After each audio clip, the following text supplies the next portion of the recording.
Estamos aqui no canal Gente Conectando Gente com um participante, um convidado que eu tenho a honra de ter aqui ao meu lado, Alberto Ferreira. Aqui são 40 anos de carreira. Não fala isso, Michel. 22, né? Para ressaltar os 22 anos de presidente de grandes companhias. Eu tive o prazer de trabalhar com ele durante algum tempo e pude me inspirar com a sua liderança. Fico feliz. E para mim é uma honra mesmo, um orgulho ter você aqui para participar desse projeto.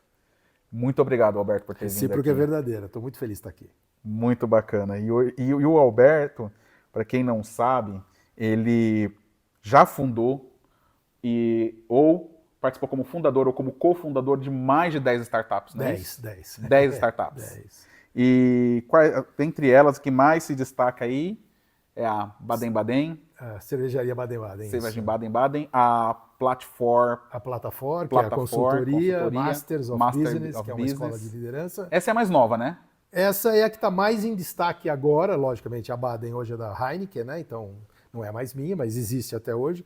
Mas das empresas que atualmente eu estou tocando, tem a Plataforma e a Masters, que está realmente bastante em evidência, aí, com uma escola de liderança com NPS super alto. Então, e aí hoje você atua nessa escola como mentor aí de C-Level? Na verdade eu sou o presidente da Plataforma, da consultoria, e sou diretor-geral da escola.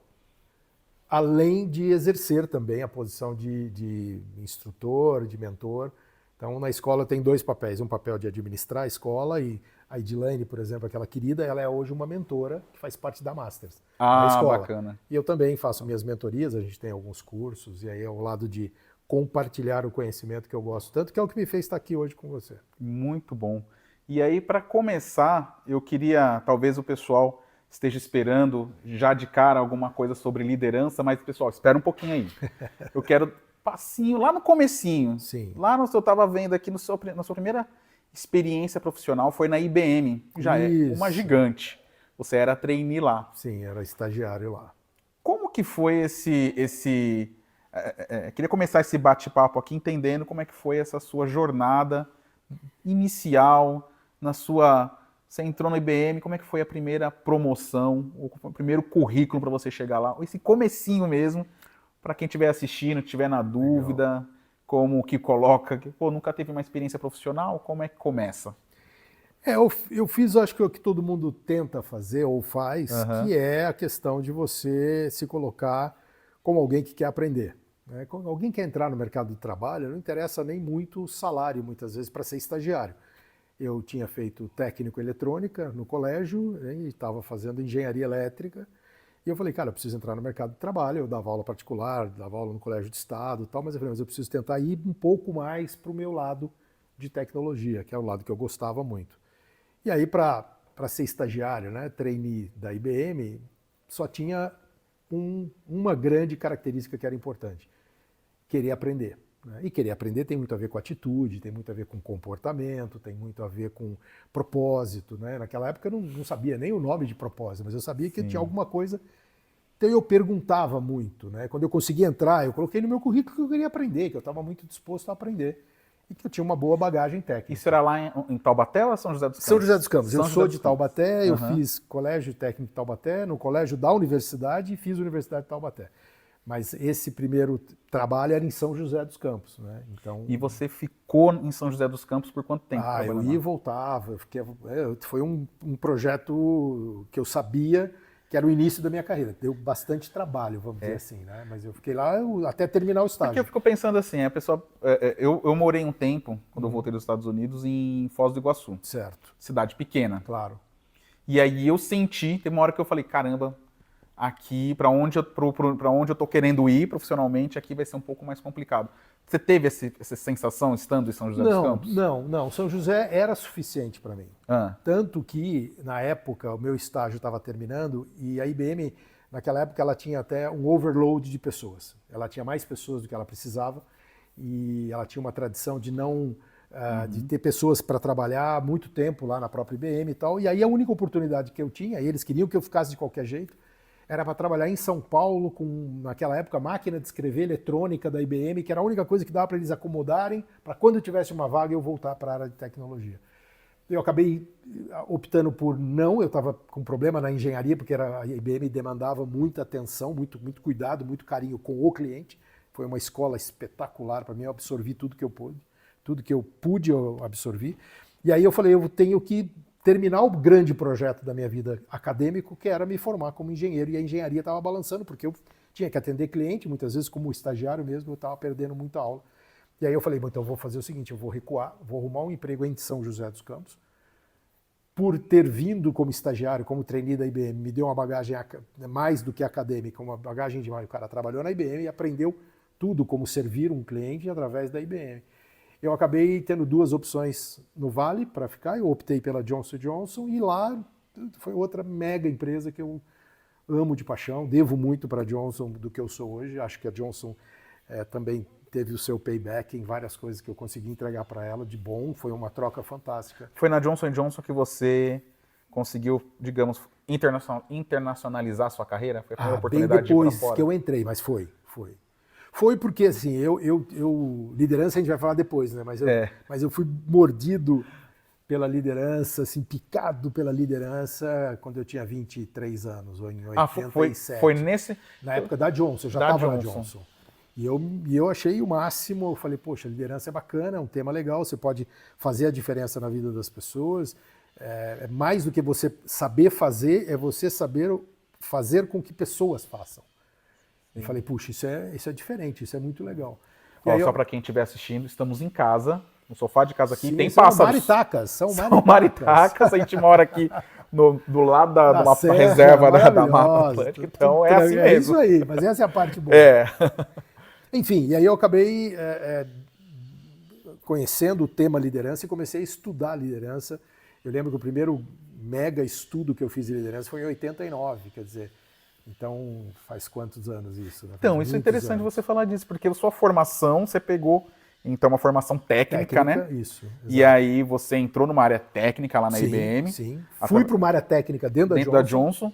E aí você falou, cara, não é minha onda, vou para a liderança? Não, eu vi uma oportunidade. A oportunidade que eu vi foi, puxa, na área técnica, as pessoas eram meio, daquela época, meio nerds e tal, as pessoas eram, eu falei, puxa, ninguém se preocupava muito com liderança. Todo mundo se preocupava com gestão. Que gestão é uma coisa, liderança é outra coisa. Uhum. Eu sempre digo que liderança sem gestão é frustração, que as duas andam juntas. Um bom líder sem uma boa gerência, ele não roda, ele não cresce. Mas enfim, e aí eu falei, puxa, aqui tem uma oportunidade, como eu sou respeitado junto da área técnica, eu posso tentar me transformar como um bom líder, não só um bom gestor, mas um bom líder de pessoas e liderar dentro da área técnica. Então, durante muito tempo, a minha carreira, durante 4, 5 anos no início, quando eu me transformei em supervisor de comunicações, por exemplo, eu comecei a falar, puxa, eu vou liderar essas pessoas como ninguém jamais fez, eu vou estudar para entender o que cria propósito para essas pessoas, por que elas estão aqui, como é que a gente faz um senso de time, como é que a gente entrega um serviço cada vez melhor. Isso dentro da Johnson como TI. E aquilo falou, por que não pode ser algo maior? E com o tempo, eu acabei... Eu me identifico com essa sua história, porque quando eu estava na universidade, eu ainda estava assim, cara, eu fiz ciências da computação. Então, técnico também. Lá naquela época era bem... técnico, e aí eu fiquei, caramba, não é isso. E aí eu tava sofrendo, que eu tinha que fazer páginas HTML, Java, eu tinha a parte também de networking, configurar as redes, binário, warehouse, era uma afinidade de coisa, e eu não me enxergava naquilo. Falei, caramba, não é isso que eu quero, mas eu fui levando, eu não desisti, falei, não dá para desistir. Eu tava pagando naquela época com bastante dificuldade, sei bem como é. Bastante dificuldade. E aí eu falei, tenho que fazer desse limão uma limonada. E foi no último semestre que eu tive gerenciamento de projetos. E o meu professor de gerenciamento de projetos, ele era muito bom. Ele faz toda a diferença. Um bom professor faz muita diferença. E aí foi ali que eu respirei e falei, caramba, não tem uma saída aqui no meio dessa área. E aí eu consegui juntar o técnico também primeiramente com gerenciamento de projetos. Eu não tinha ciência dessa diferença que você falou agora de gestão e liderança. Foi na prática. Sim. quando eu tive as oportunidades, crescendo dentro das empresas que eu participei, que eu via que, pô, eu tenho um gerenciamento, mas em certos momentos eu não tinha liderança. É isso aí, são E coisas aí diferentes. eu fui buscar, comecei a estudar, a ler tal, e foi o que me fez a diferença, principalmente para os meus subordinados. Muito legal. Porque quando eles chegaram, eu era já um gestor atento ao movimento para ser um bom líder. Agora que você explicou essa, eu falei, caramba, então foi isso que aconteceu. E é um movimento complementar, né? Mas ele é extremamente necessário.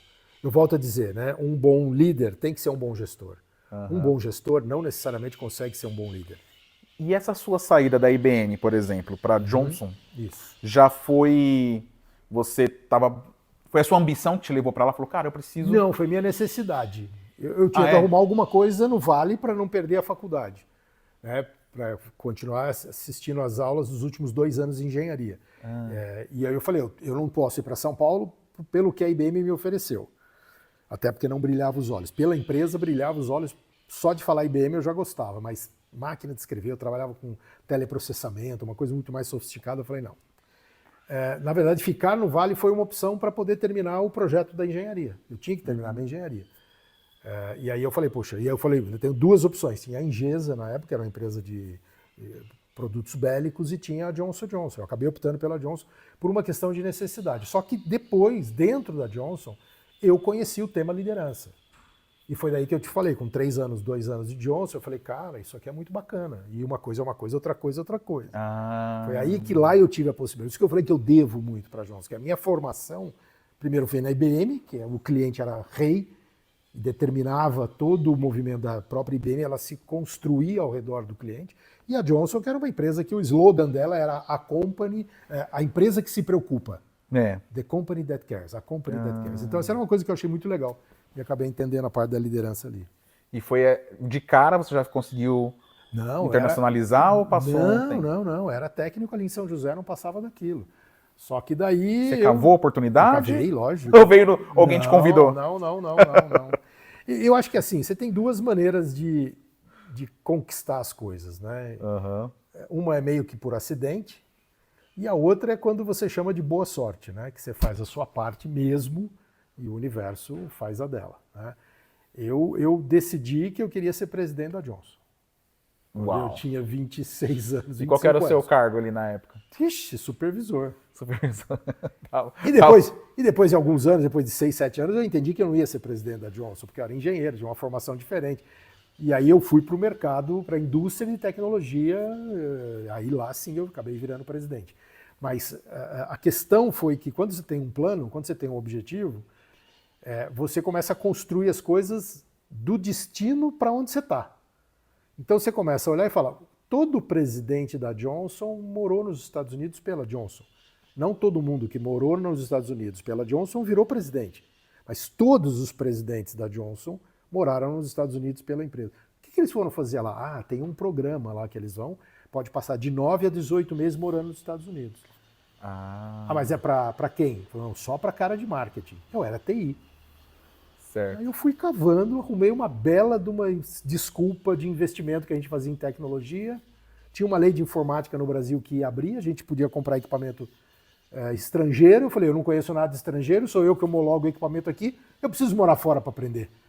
E aí consegui convencer o presidente, os vice-presidentes da Johnson, de que eu era um candidato a ir para lá para não fazer investimentos errados aqui no Brasil. E você sempre foi bom assim de oratória? Você fala muito bem. Não muito, mas isso é hoje, né? Isso é hoje, depois de falar com conselho, investidor, fazer reunião, roadshow para vender empresa, mesmo. Você aprende, mas não, no começo eu gaguejava, já fui gago. Sério? Eu pensava muito rápido e não conseguia traduzir, eu me enrolava, blá, blá, blá, blá. Então Você era ansioso? Mas sou ansioso até hoje. Só que hoje, aprendendo com um grande mentor, um grande executivo, que me ajudou durante muito tempo, eu coloco a ansiedade para me empurrar. Antigamente eu seguia a ansiedade. Seguir a ansiedade, cara, é como você entrar numa loja de cristais com um elefante, né? Porque a ansiedade vai para cima, para baixo, do lado esquerdo, direito. Agora eu ponho ela para trás, eu ponho ela para me ajudar a empurrar. É mais uma força que tem para atingir o objetivo.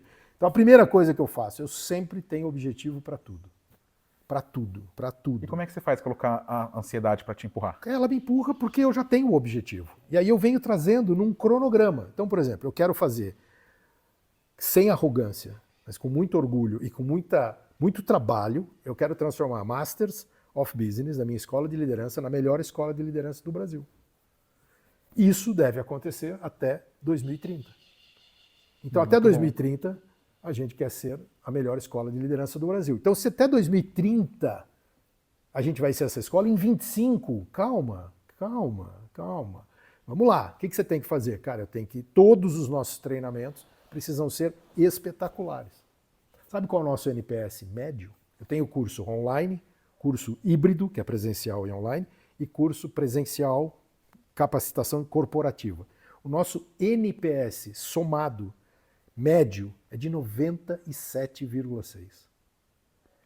Eu não abro mão de ter um NPS espetacular. Por quê? Porque isso faz parte do plano de 2030. Então, a ansiedade, você vai seguindo a ansiedade quando você não sabe para onde você vai. Agora, se você acha que vai ser exatamente em 2030? Eu não sei. Mas a gente tem que ter o plano. Eu não fui presidente da Johnson, só que eu fiz um plano para quando tivesse 40 anos ser presidente da Johnson. Eu fico ansioso quando eu não tenho plano. Mas você tem que ter o plano. Exatamente. Eu estava conversando com o pessoal do marketing. É o plano. A gente tem um plano pro canal, gente conectando gente e tal. Faça o plano. E aí eu fiz um esboço de plano, compartilhei com eles, falei, quando eu fiz aquele plano, montei tudo lá no Miro, coloquei assim, e ainda preciso compartilhar com eles o timeline que eu fiz. Eu falei, já temos o norte. Eles já sabem o que eu preciso, eles já sabem qual que é o meu tom, quem que é o... Né, espetáculo, é isso. E aí a coisa vai, e aí eu já fico mais... Eu aprendi um ditado do Napoleão Bonaparte, muito legal, para as pessoas ansiosas, funcionam muito. Que ele falava, devagar, porque nós estamos com pressa. Então, assim, devagar, porque nós estamos com pressa. Não podemos errar. Então, calma. É para lá que nós vamos. Então, vamos montar um plano, devagar, calma, porque nós estamos com pressa. Ou seja, eu não posso voltar, não posso errar. E se errar, é para aprender e continuar naquele caminho. Então, é isso. Pôs um plano. Cara, eu quero entrar numa empresa multinacional francesa. Começa a trabalhar, vai fazer francês. Aprenda francês. Eu quero trabalhar numa empresa americana. Aprenda inglês. O que aconteceu comigo? O que o presidente brasileiro da Johnson & Johnson Brasil tinha? O que todos os presidentes tinham? Eu mapeei os últimos 3 presidentes da Johnson. Todos eram carismáticos, todos eram visionários. Todos tinham morado fora fazendo parte daquele programa, que era só para marketing. Falei, eu tenho que arrumar um jeito de fazer. E fiz. E todos eles, basicamente, falavam inglês impecavelmente fluente. Eu falava, sou caipira de Taubaté, cara. Como é que eu vou falar inglês? Eu não sei, fiz um cursinho na escola, não falava inglês. Vai aprender, cara. Vai aprender. E você aprendeu lá ou você conseguiu aprender aqui? Aprendi o básico aqui e desenvolvi lá. Tanto que quando eu fui para New York University, na primeira aula que teve, eu olhei para aquilo e falei, cara, se vira. Entendeu nada? Velho. Entendi, um pouco. Mas eu não podia entender um pouco. Porque eu não podia tirar B. Desculpa, eu só podia tirar B. Se eu tirasse C, a Johnson não pagava o curso para mim. E eu não tinha grana para pagar um curso na New York University. Eu fui como bolsista da Johnson, como um funcionário qualquer da Johnson. Ela investiu em mim, mas você tem que tirar A ou B. Nossa, Albert, você me lembrou uma situação. Essa coisa de inglês fluente. Sabe que eu fiz 7 anos de inglês aqui no Brasil. E aí eu achava que tava petecando já. Falei, bora. E uma amiga sempre me convidando, vem me visitar tal. Eu falei, vou. E fui visitá-la. Aí eu e minha esposa já tinha o Lucas, o menino. Chegando lá, dificuldade assim, eu fiquei, caramba. E a minha esposa falava assim, você tá entendendo alguma coisa? Porque eu ficava assim, yes, ok, yes. Ela falou, yes o quê? Ele tá perguntando o nome da sua mãe, tipo assim. É isso. Nossa. Eu fiz 5 anos, você fez 7, eu fiz 5, cheguei lá. E só fui lá é que eu consegui descascar esse abacaxi, resolver essa questão, é assim mesmo, cara. Né, cara? Joga na piscina e sai E eu nadando, falo que quem quer desbloquear o inglês, passa essa vergonha rápido. Você vai entender nada. Tá aqui, ó, o cara que foi CEO de empresa também passou por essa barreira. Eu acho que todo eu fiz um post outro dia no né? LinkedIn falando de destravar o inglês, como é que foi pra mim. Uma pessoa me ligou, falou, Michel, cara, eu tenho o mesmo problema, tal. Acho que não é só uma pessoa, acho que a maioria, ou muita gente. A minha esposa não. Claro. Vou te falar, minha esposa ela é nata. Eu bati a mão no microfone aqui, não sei se caiu. ela aprendeu inglês assistindo Grey's Anatomy. Ah, sim. Ela aprendeu legal, inglês assistindo muito legal. Tem essa Dr. pessoa que House. tem Ela esse dom, tem né? esse Essa dom. presente do Ela tem esse Papai dom. do Céu Então, lá que fala, essa aí vai pegar ela inglês vai. fácil. Eu lembro que eu estava também no aeroporto lá, um amigo convidou a gente para ir lá. Falou, vem aqui na Califórnia, tal, vamos num parque, não sei o quê. E aí a gente conseguiu ir, e aí eu entreguei o passaporte lá no aeroporto, a moça perguntava assim, mas esse aqui é você? Cadê seu passaporte? Esse aqui é você? Só, yes. Yes. Aí eu, sim, ela virou o passaporte, é você? Era o passaporte do meu filho que eu tinha deixado. Não, a gente passa por algumas coisas. Né? Muito rapidamente, a esposa de um amigo meu que morava lá, ela não falava muito inglês, ele falou, qualquer coisa você fala no thanks. Agradece, no thanks, simpática e tal. Ela foi fazer compras e no final a mulher falou, você quer sacola? Um monte de compra dela. No thanks. Ela não entendeu o que a mulher falou. A mulher foi empurrando. Agora que isso leva agora esse monte de coisa, porque ela não queria sacola. A gente passa por uns perrengues. Nossa, tem tanta cara? história de perrengue. Tem. Agora, se você pudesse voltar lá para Sim. aquele Alberto lá da IBM e tal, sonhador, que tinha acabado de chegar na Johnson, talvez, o que você diria, assim? Para qual tema? Para o tema de... Para tema de desenvolvimento, que você já estava ali buscando uma liderança, tal, o que você diria?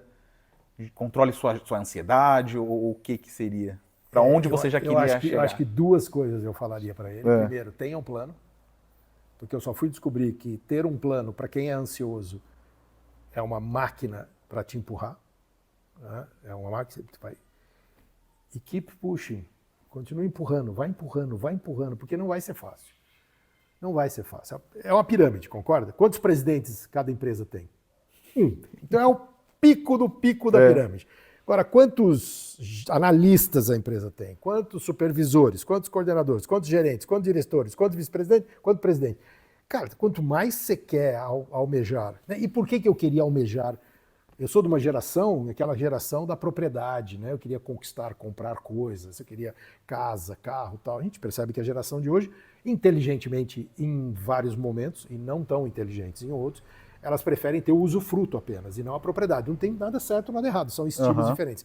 Naquela época eu queria ser presidente porque eu queria ter um ótimo padrão de vida, eu queria dar um bom estudo para os meus filhos, como todo mundo, né? Da nossa geração, pelo menos da minha geração. Sim. Então, fazer um plano, todo mundo queria, por exemplo. Eu acredito muito que o meio influencia o indivíduo.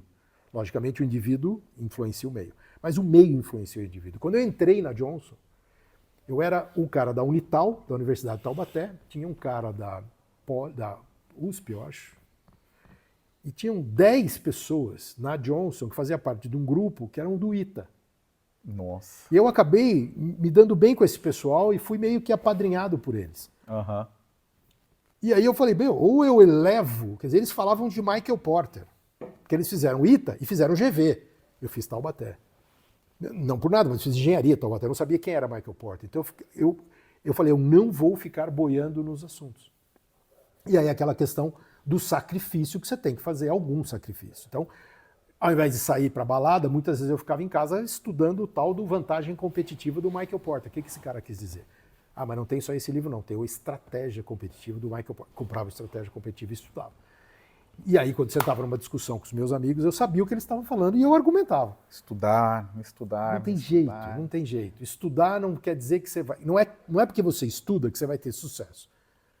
Mas esse sucesso sem nenhum estudo é muito difícil. Nem que você seja um cara comercial, empresário, empreendedor, que você pegou ali o negócio tal, e fez aquilo crescer tal. Mesmo assim, o estudo te permite ter acesso a maneiras de pensar. Qual a probabilidade de um engenheiro não saber que toda ação tem uma reação? Eu vou dizer para você, é muito pequena. A probabilidade dele não saber isso. Porque ele é treinado nas coisas. As curvas de Gauss, série de Fourier, Laplace, um monte de derivadas que ele olha aqui e fala, mas o que eu faço com isso aqui? Isso aqui vai transformar nisso aqui. Então a transformação é algo natural para um engenheiro. Não é necessariamente algo natural para quem não estuda. Que ele olha o mundo e ele fala, nossa, as coisas estão mudando. Não, cara, está evoluindo, está transformando naturalmente, como os líderes de hoje. Que a gente estava conversando. Para mim, estão se transformando. Exatamente para que caminho a gente não sabe, mas eles vão ter que estudar. Eles vão ter que se dedicar também, porque não é uma coisa assim. E a gente estava falando também antes do papel da mentoria e tal. Você comentou aqui, você teve um mentor que foi muito importante. Que não tinha esse nome, né? Na época que eu tive, era um cara que me dava umas dicas de vez em quando. Lá que me dava ter juízo. Né? Juízo. Eu era wild. Eu era wild. Eu era selvagem muitas vezes. Porque, cara, é aquela história. Meu pai morreu, eu tinha 11 anos.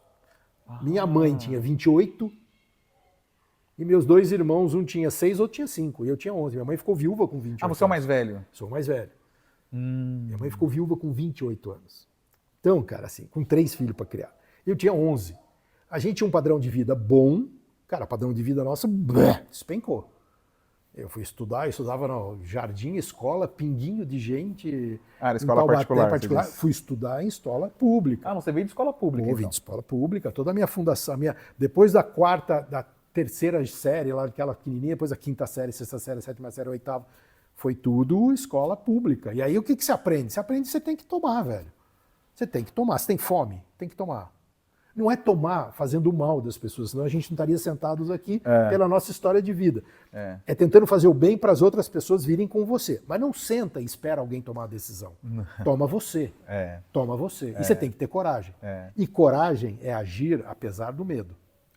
Quantas vezes eu ouvi colegas de trabalho fazendo curso, mas por que você está pagando esse curso? Falei, porque... Não, mas eu estou esperando, se a empresa quiser, eles que paguem para mim.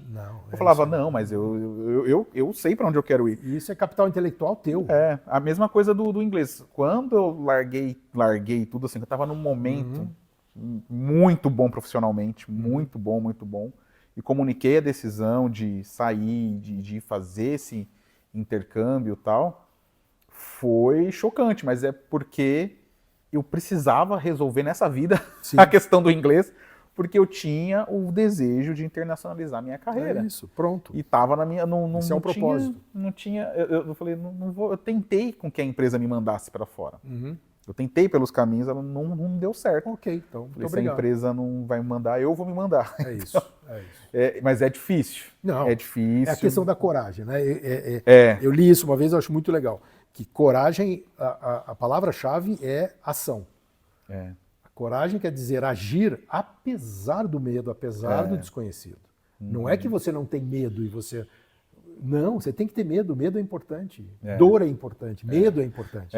Eu tenho uma mensagem que diz, a coragem não é a ausência de medo. Não, muito pelo contrário. É agir apesar do medo. A covardia. Nossa, você é corajoso. Mas eu continuo com medo. Continuo com medo. Mas ele tá aqui, mas eu vou fazer o quê? Faz parte. Principalmente irmãos mais velhos, né? Eu converso muito com meus irmãos. A gente precisa de uma... A gente acaba buscando, porque a gente vai desbravando. Eu falo que eu sou o boi de piranha. Você também é mais velho? Eu sou mais velho. Você sabe como sou mais velho. Então eu fui lá para os Estados Unidos e tal. O meu irmão do meio sentiu o desejo de ir também, foi. Só que quando ele chegou lá, o mato já estava mais baixo, ele teve a oportunidade de... Isso eu falo porque ele me falou, tá? Mas eu também eu agradeço o reconhecimento dele. E aí, hoje ele está casado, está bem lá, tá com filho. Então ele já está com uma vida lá muito tranquila. E eu acho que esse também é o papel do irmão mais velho, acaba desbravando algumas coisas aí. Eu dei muito trabalho também como mais velho, mesmo sendo mais velho. Agora... Falando um pouco dessa questão de... falamos da mentoria aqui, que foi importante para você. A liderança que te fez abrir startups, ajudar na fundação de startups. Como é que foi esse momento na sua carreira? Porque, cara, você não sossega? Essa é a minha pergunta. Porque o cara já estava como presidente.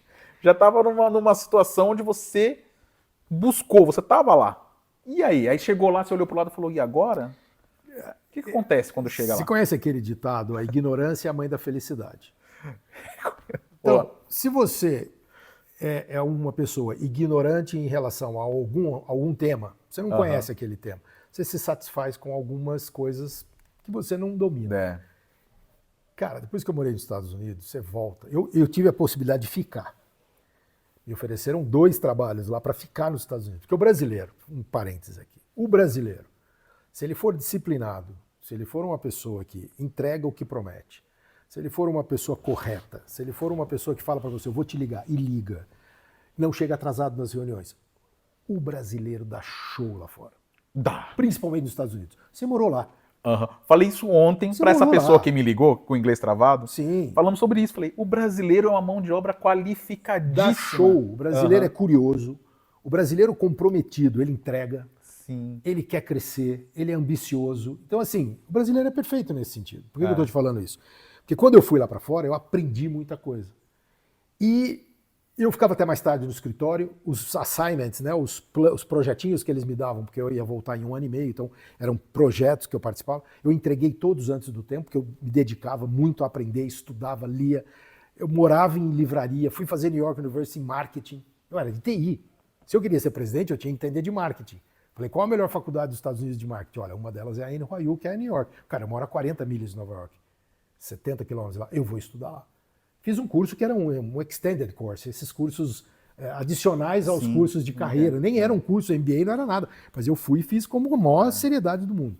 O que aconteceu? Eu acabei voltando. Eu tive 2 possibilidades para ficar, 2 convites, e um terceiro era voltar para o Brasil. Eu falei, cara, eu vou voltar. Eu aprendi tanta coisa aqui que pode ser usado lá que eu vou voltar. E aí, quando você volta...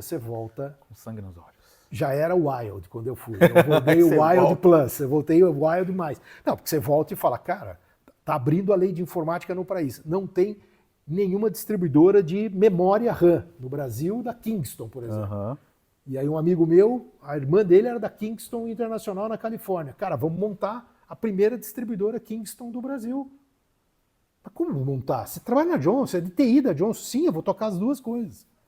A minha família sempre me apoiou. Uhum. Qualidade, sabe aquele tempo curto que eu ficava com eles, mas era muito dedicado mesmo? Sempre teve isso. Agora, qual o segredo, na verdade, de ficar, né, com fundação de empresa, ser empreendedor e ser executivo? Os times que eu montava. Pessoas. Então eu tenho muita coisa para aprender na vida, mesmo, de verdade. Mas tem uma coisa que eu sei fazer mais ou menos. Montar time de alta performance. Então, enquanto eu estava na Baden-Baden, no final de semana, ninguém da Vivo me ligava para resolver algum problema, porque eles estavam capacitados para fazer isso. Só me ligavam quando a coisa estava pegando fogo. Uhum. Quando eu estava durante a semana na Vivo, ninguém da Baden me ligava, porque eles tinham lá todo o suporte da galera, eles é um time de alta performance. Então, eu conseguia construir times extraordinários. E isso me possibilitou tempo, me possibilitou falar, pô, cara, o meu time está rodando, eu posso dedicar parte do meu tempo para construir uma outra empresa. E outra coisa, né, as 10 empresas que eu cofundei ou que eu fundei, é lindo, maravilhoso, mas teve 2 empresas que estão fora dessas 10 que eu quase quebrei a minha família. Então, assim, tem os perrengues. Aí, como o pessoal fala, tem como é que é, as pingas que eu tomo, mas cadê os tombos? Tem tombo também. E o tombo se aprende, eu diria até que muitas vezes mais do que o que se aprende com as empresas que deram certo. Então, sua esposa também foi forte ali para... Muito. Então, o tempo inteiro foi uma parceria muito boa. Foi uma sociedade nesse aspecto de vai que a gente vai tocando aqui. Agora você falou uma coisa que você é muito bom em montar equipes que entregam, de alta performance. Eu já tive experiência de ter líderes que entregam, mas que não são líderes inspiradores. Você consegue ver isso? Lógico, são líderes que deixam corpos pelo caminho. É. Custe o que custar, ele entrega o resultado. Talvez esse não é líder, esse é um gestor de números. Não é um líder, cara. O líder é aquele cara que é o cara que trabalha a mente e o coração das pessoas, que a pessoa segue. Líder, ele tem que inspirar as pessoas. O líder, a líder. Tá certo? Você já escutou falar em gerente espiritual? Não, nunca ouvi falar. Já escutou falar em gerente comunitário? Não, nunca ouvi falar. Mas líder comunitário já escutou? Já Líder espiritual já escutou. Já. Por quê? Porque ele ele inspira as pessoas. O líder, a líder, tem que inspirar as pessoas, tem que ter uma visão, tem que ser honesto, tem que ser, sabe, é a base da liderança. A base da liderança é a credibilidade. E a credibilidade, uma das formas, é você trabalhar inspiração, visão. A pessoa fala, vou seguir esse cara. É mais ou menos assim, ó, o chefe, que não tem nada a ver com líder, o chefe tem a ver com gerente. O chefe sai de férias, as pessoas... O líder sai de férias, as coisas continuam. Porque o líder pôs um propósito, as pessoas enxergam com os olhos dos líderes e falam, pô, A gente precisa construir isso aqui, a gente precisa trabalhar nisso aqui. Já me perguntaram uma vez assim, você saiu de férias, ninguém sentiu sua falta. Lindo, maravilhoso. Não é lindo? Maravilhoso. Aí me falou, você não tá preocupado? Maravilhoso. Eu falei, não, porque pô, deu trabalho para isso acontecer. E outra coisa, quer dizer, dá trabalho para ir para um outro ponto. É. Mas quem não é líder e quem tem medo vai falar, alguém vai pegar a minha posição, meu emprego, posso perder o emprego. Aí começa a ficar preocupado e começa a abafar as pessoas. Mas você sabe que na minha primeira liderança, Alberto, quando eu tive ali o meu primeiro subordinado, e eu treinei ele e tal, passei ali algumas coisas, eu tive esse vale de falar, e agora, o que eu vou fazer? Perfeito. O que está acontecendo? É normal isso é normal. E aí eu comecei a ver que ele começou a me procurar quando o bicho pegava. Falou assim, não, Michel, amanhã você pode ir nessa comigo, porque Posso, amanhã vai estar... Vamos lá. Aí eu fui entendendo. E aí, nessa que eu fui entendendo, mais gente foi chegando. Aí você começa a colocar mais gente... E aí eu fui entendendo o meu papel ali. Foi meio que na raça, e aliado com os estudos, que eu percebi, eu fui ler. É isso aí.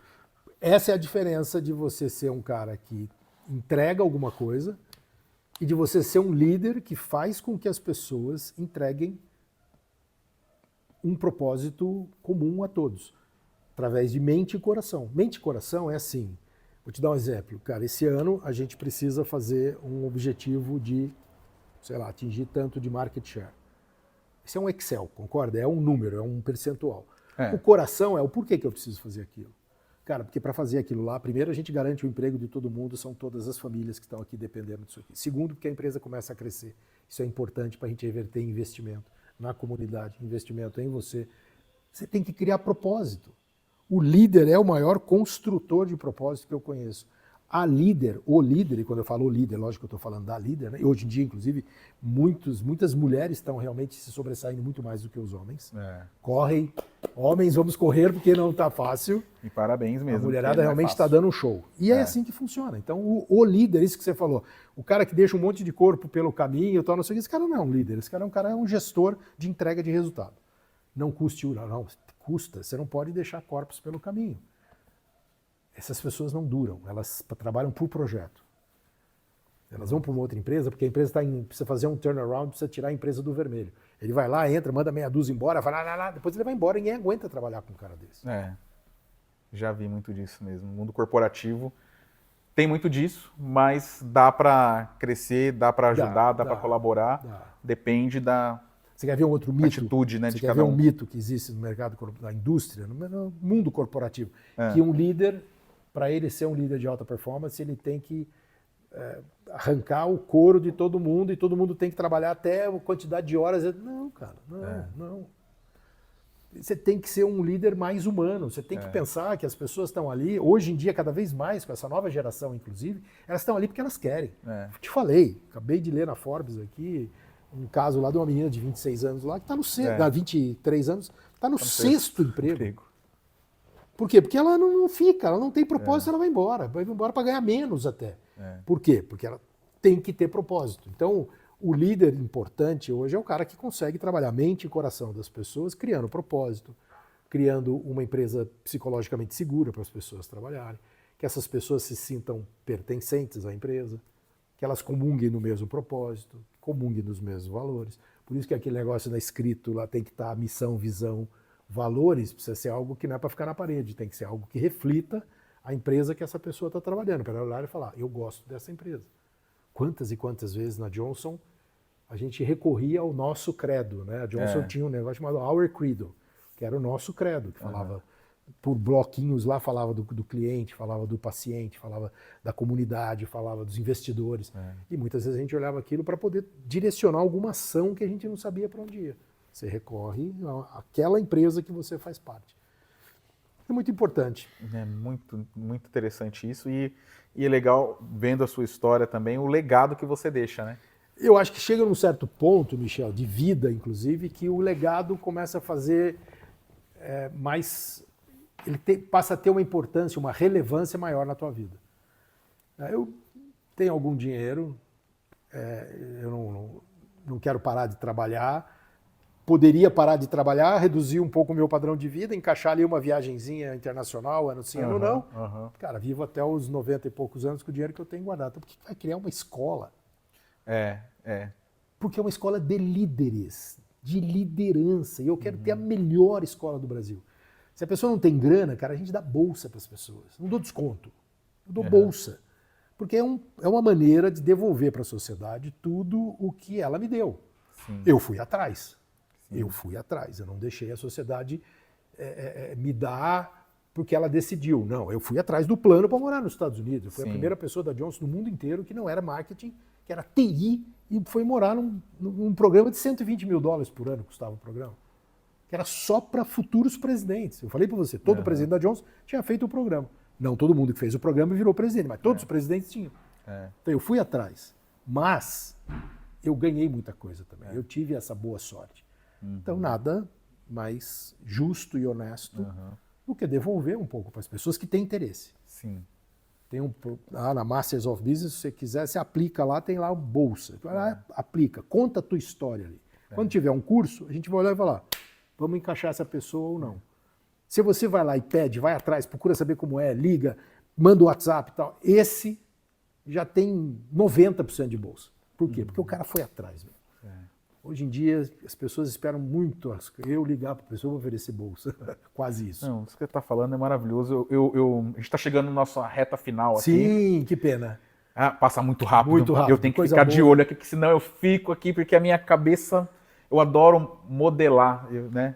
Então eu vejo, na época eu trabalhei com você, eu olhava lá, bate-papo com o presidente. Ixi, que era legal. Aquilo, via você falando ali, falava, que esse cara, olha como ele fala. O que esse cara fez que eu posso fazer também, né? Pô, é isso, eu fazia isso com os presidentes. Exatamente. Todos. Aí, e uma coisa, eu vi lá os cursos e tal, falei, eu também estava olhando esse curso aqui, eu vi, estava te estudando. Legal. Eu falei, opa, é legal, porque você vê que você está no caminho. Legal. É muito legal. Então tá tudo bem modelar, você olhar alguém que você admira e tal, e ir atrás, correr atrás, você ir medindo, né? E mais legal ainda quando aquela pessoa que você admira tá aqui no sofá da sua casa aqui, pô.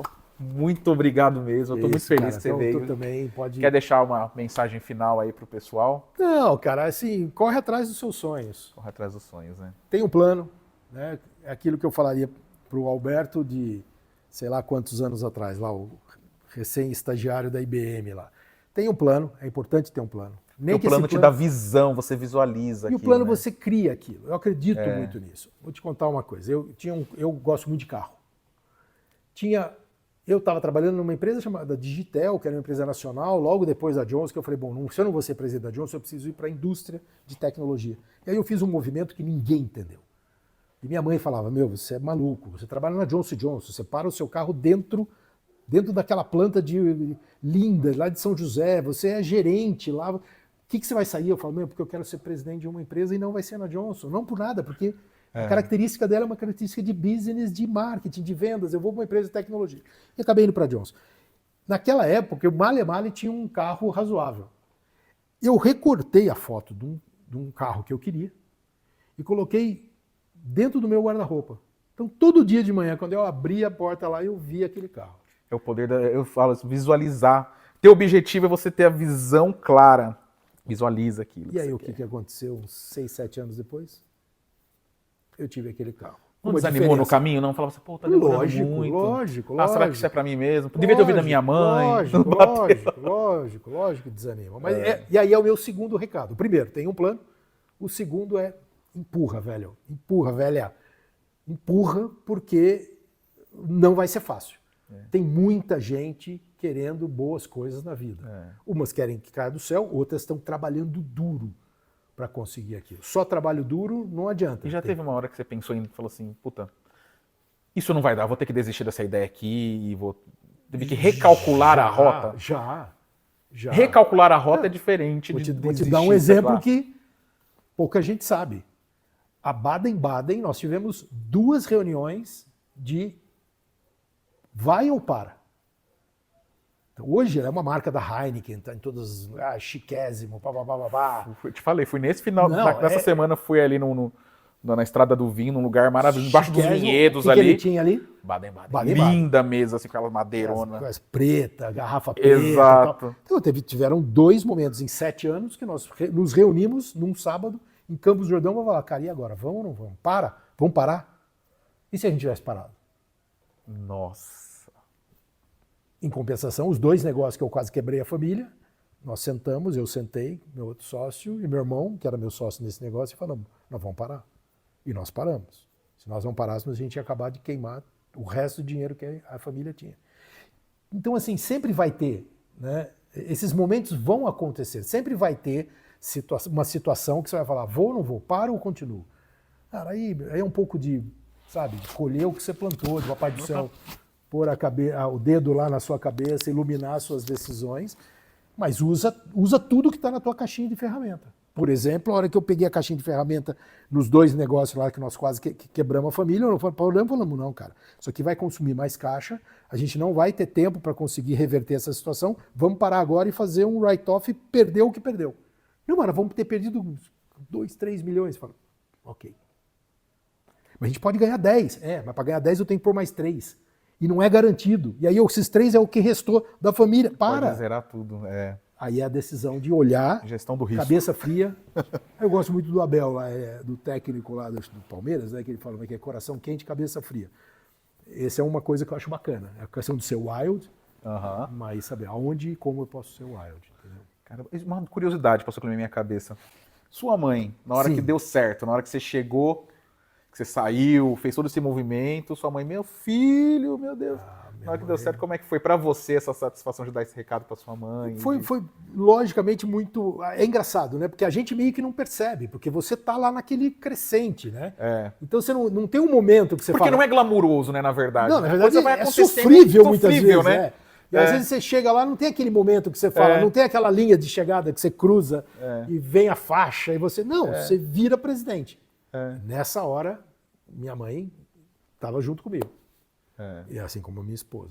Então, assim, ali é a hora de dividir com todo mundo que te trouxe até ali. E os meus times, que me ajudaram muito. Eu nunca fiz nada sozinho. Eu tenho parado agora com a minha esposa para fazer alguns brindes. Tem que fazer, tem que celebrar porque sempre. a coisa não estava sendo celebrada. Tem que celebrar Tava acontecendo, atropelando. Foi para os Estados Unidos e chegamos lá, voltar para o Brasil. Voltou, agora não sei o que. Eu falei, não, vamos Todo comemorar. tem que celebrar. Porque às vezes a gente ouve de amigos só fala, pô, cara, mas que legal isso. Eu falo, É isso. Pô, É que você está dentro do jogo. Isso é muito legal, mas é que pô, foi tão doído, foi tão sofrido, você nem que tipo, não deu para perceber. Tem que não é celebrar. que sou ingrato, não é isso, não é gratidão, é só tipo... de celebrar mesmo, parar para celebrar. Os grandes líderes celebram pequenas vitórias. Grandes líderes celebram pequenas vitórias. Por quê? Porque faz parte do crescimento, faz parte do reconhecimento, faz parte do afago de falar, valeu a pena. E até quando eu pego projetos grandes, eu olho no projeto e falo, onde a gente pode achar que quick wins? Isso. Tem que ter quick wins, porque senão no caminho a pessoa vai ficar... E atingiu o quick win? Shopping, pizza. É isso aí. Celebra. Isso é muito importante. Muito bom. Michel, foi um prazer estar aqui com você. Nossa, eu que agradeço. Que aula. Vocês gostaram? Vocês que estão aí assistindo? Que aula hoje. Um prazer estar aqui. Vamos conversar mais vezes. Estou à sua disposição. Aí espero você lá no escritório da Masters. Opa, vou lá. Convite. Eu vou lá. A gente tomar um café lá. Valeu, então. Brigadão. Valeu, gente. Segue aí. Gente conectando gente. Um abraço.